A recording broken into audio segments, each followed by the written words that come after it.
ഞാൻ ഇനി പറയുന്ന കാര്യങ്ങൾ നിങ്ങൾ സ്റ്റോക്ക് മാർക്കറ്റിൽ ഒരു ട്രേഡർ ആണെങ്കിൽ നിങ്ങൾക്ക് അനുഭവപ്പെട്ടിട്ടുണ്ടോ എന്ന് നോക്കിയിട്ട് പറയുക. അതായത് നിങ്ങൾ കുറെ സ്റ്റോക്കുകൾ വലിയ മൂവുകൾ തിരഞ്ഞെടുത്തിട്ടുണ്ട്, പക്ഷെ നിങ്ങൾ വാങ്ങിയ സ്റ്റോക്കുകൾ ഒന്നും തന്നെ അതുപോലെ മൂവ് ചെയ്യുന്നില്ല. അതുപോലെ തന്നെ കുറെ അധികം അനാലിസിസ് ചെയ്ത് ഒരു സ്റ്റോക്ക് വാങ്ങിക്കുന്നു, എന്നിട്ട് അത് അവസാനം എസ് എൽ അടിക്കുന്നു.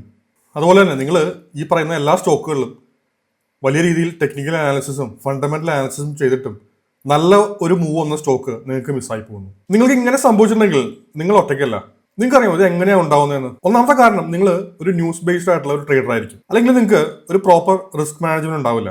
മറ്റൊരു പ്രധാന കാരണം നിങ്ങൾ ടെക്നിക്കൽ അനാലിസിസ് ചെയ്യുമ്പോൾ ഒരുപാട് ഇൻഡിക്കേറ്ററുകൾ ഉപയോഗിക്കുന്നത് വഴി നിങ്ങൾക്ക് ചാർട്ടിൽ ക്ലാരിറ്റി നഷ്ടപ്പെടുന്നു. ഇത് നിങ്ങൾ എഫേർട്ട് ഇടാത്തതുകൊണ്ടല്ല, മറിച്ച് റൈറ്റ് സ്റ്റോക്ക് റൈറ്റ് ടൈം പിക്ക് ചെയ്യാത്തതുകൊണ്ടാണ്. നിങ്ങളുടെ സ്റ്റോക്ക് എൻട്രി പലപ്പോഴും ഒരു ഇമോഷണൽ ആയിരിക്കും, പക്ഷെ അതിൽ ഒരിക്കലും ഒരു ബിഗ് പ്ലേയേഴ്സിന്റെ ഫുട് പ്രിന്റ് ഒന്നും നോക്കിയിട്ടാവില്ല. നമുക്കൊന്ന് സ്ക്രീനിലൊന്ന് നോക്കാം. ഞാനൊരു ടൂള് കാണിക്കാം.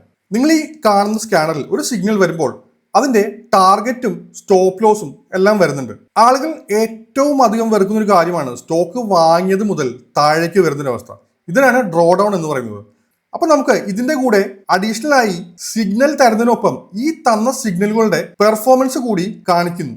നമുക്ക് ഇവിടെ നോക്കാം എത്രയാണ് മാക്സിമം ഡ്രോ ഡൗൺ വന്നതെന്ന്. നമുക്ക് മാക്സിമം വന്നിട്ടുള്ളത് ഒരു 4 to 5% ആണ്. അതും ഏറ്റവും കുറവാണ് വന്നിട്ടുള്ളത്. മെജോറിറ്റി സ്റ്റോക്കുകളിൽ ഡ്രോ ഡൗൺ തന്നെ വന്നിട്ടില്ല.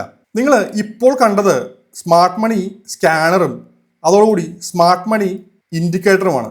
ഇൻഡിക്കേറ്റർ നിങ്ങളെ ചാർട്ടിൽ വളരെ ഈസിയായി ഒരു സ്റ്റോക്ക് അനലൈസ് ചെയ്യാൻ ഹെൽപ്പ് ചെയ്യുമ്പോൾ സ്മാർട്ട് മണി പ്രോ സ്കാനർ നിങ്ങൾക്ക് ബിഗ് പ്ലേയേഴ്സ് ഓൾറെഡി ആക്റ്റീവായ സ്റ്റോക്കുകൾ മാത്രം കണ്ടുപിടിച്ചു തരുന്നു.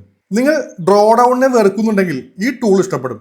ഇതിനെക്കുറിച്ച് കൂടുതൽ ഡീറ്റെയിൽസ് കിട്ടുവാനായി ഡീറ്റെയിൽസ് എന്ന് കമൻറ്റ് ചെയ്യുക. ഞാൻ നിങ്ങൾക്ക് ഡീറ്റെയിൽസ് അയച്ചു തരാം.